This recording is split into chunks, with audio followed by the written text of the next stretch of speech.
take steam bath in the sauna. Later, we go to a pine forest.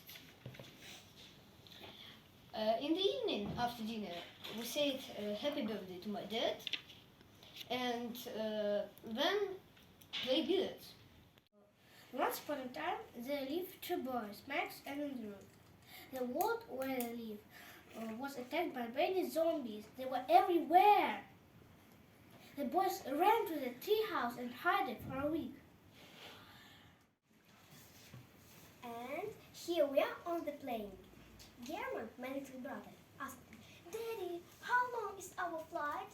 "About 12 hours, Dad answered. "Oh, so long," German said in surprise. We listened to music, had a snack, slept for a few hours, had another snack, slept again, watched the cartoons, and 12 hours later we were finally in the Dominican Republic. When we left the plane, the island greeted us with the tropical downpour. Oh my. So, while Nastya was driving, she noticed a not-so-big stone on her way and started to change the lane. My dad wondered what she was doing. And Nastya told him that stone on her way, and he said, "Car can't take care of such small stones. You don't have change lanes for such stuff." Then, in few minutes, there was slightly bigger stone on the road, and Nastya was going steadily without moving. All of you know that Jewish people may meet you suddenly and ridiculous. Like in films where the boy is helping the girl pick up her books. Their views are near and they fall in love with one side. My story has different situations, but I'll say idea is quite the same. So, do you remember when and why did you meet person that you wanted to get through life? Through fire and water, through all despair and funny moments. Seeing the majestic heights of the roller coaster gave me goosebumps. "You must try it," said Nadia. "I will hold your hand when you sit next to me," said Anne. "I don't want to go," I said, shaking my head.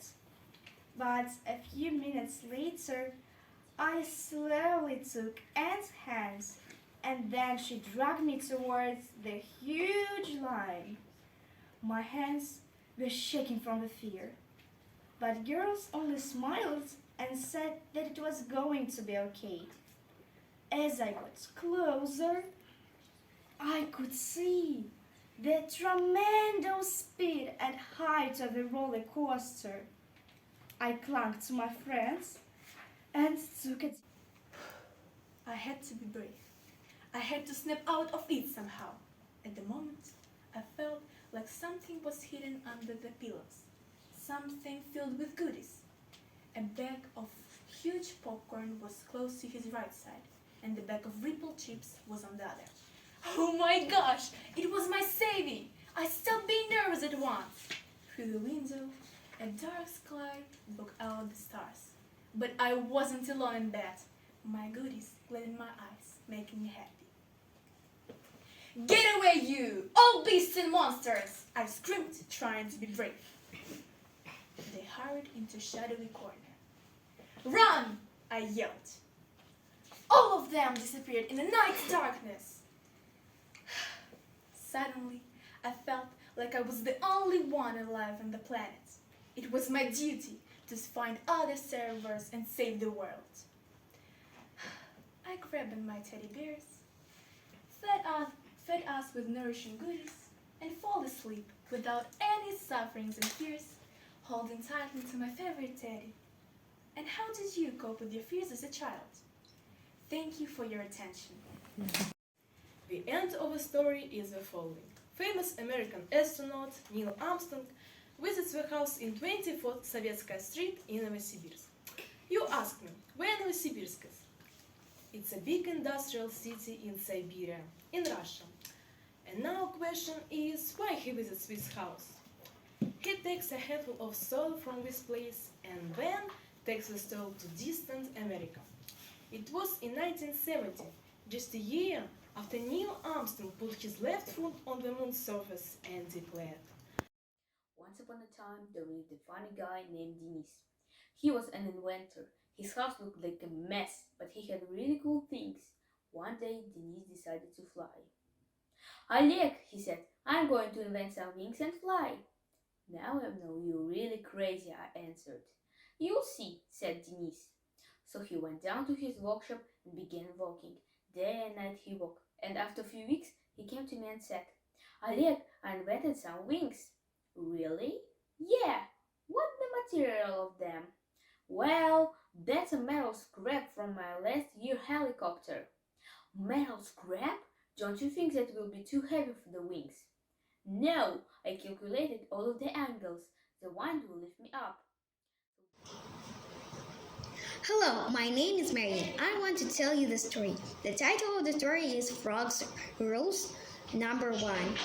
That morning, Frog Mary was in a great hurry. She wanted to be on time.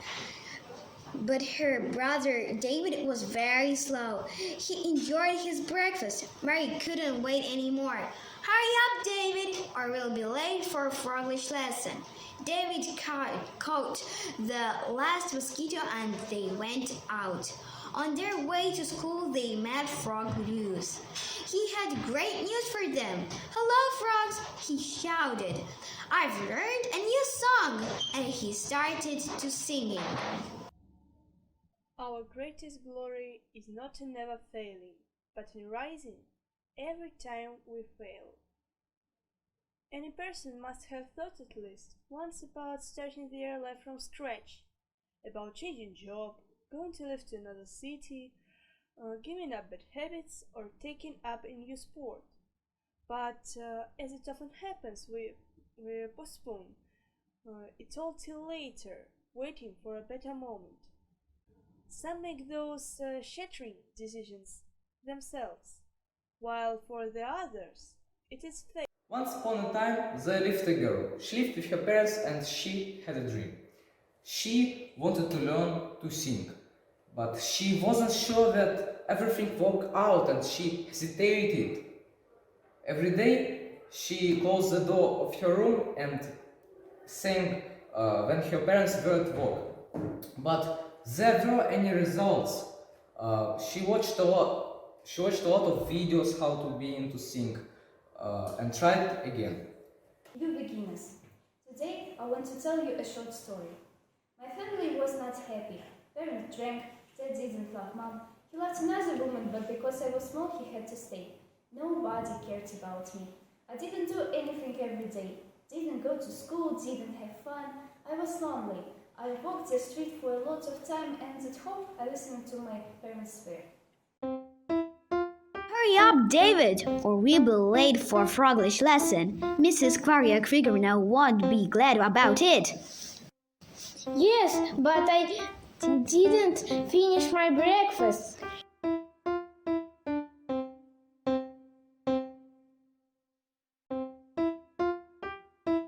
You may finish it on your way to school. Okay, let's go.